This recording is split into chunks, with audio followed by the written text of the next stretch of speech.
Hey guys, అందరూ ఎలా ఉన్నారు? ఏంటి కలర్ రైస్ చూపిస్తుంది అంటారా? ఈరోజు మా హాస్టల్లో చికెన్. ఈ రైస్ని మీరు ఏమంటారో కమెంట్ చేయండి. మా ఆంధ్ర ఫ్రెండ్స్ మాత్రం దీన్ని బిర్యానీ అంటారు. అఫ్ కోర్స్ మన తెలంగాణలో దీన్ని బగారా రైస్ అంటాము. ఇక్కడ అందరు ప్లేట్లు పట్టుకొని చికెన్ కోసం అయితే వెయిటింగ్. దీన్ని రైతా అంటారట. చూడడానికి అలా మీకు ఎప్పుడైనా కనిపించిందా? అదిగో చూడండి, కప్లో తీసుకొచ్చి చికెన్ పెట్టారు. ఇక్కడ ఇష్టం ఉన్న వాళ్ళు ఎందులో ఎక్కువ పీసెస్ ఉన్నాయో తీసేసుకొని వేసేసుకుంటారు.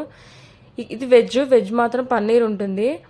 ఇంకా మన చికెన్కి వచ్చేస్తే మాత్రం ఇంత కర్రీతో ఇంత రైస్ ఎవరైనా తింటారా? కొంచెం గ్రేవీతో తినడం అస్సలు నా వల్ల అయితే కాదు. మీరు ఎప్పుడైనా చికెన్ పూరి ఇంకా థమ్స్అప్ మీరు ఎప్పుడైనా ఇలా తిన్నారా? తింటే మాత్రం నాకు ఖచ్చితంగా కింద కమెంట్ చేయండి. ఆంధ్ర ఫ్రెండ్స్కి చెప్తే మాత్రం ఏంటి అలా కూడా తాగుతారా? చికెన్ పూరితో ఎందుకు తింటారు? నార్మల్ కర్రీస్తో తింటారు కదా అంటారు వాళ్ళు. ఆ టేస్టే వేరండి. తెలంగాణలో వచ్చే టేస్ట్ ఇంకెక్కడా ఉండదు. చూసారా, ఆఫ్టర్నూన్ అంతా మంచి చికెన్ కర్రీ పెట్టి నైట్ మాత్రం ఇలాంటి చట్నీ వేస్తే ఎలా తింటామండి? ఈ సాంబార్ కూడా అస్సలు బాగాలేదు.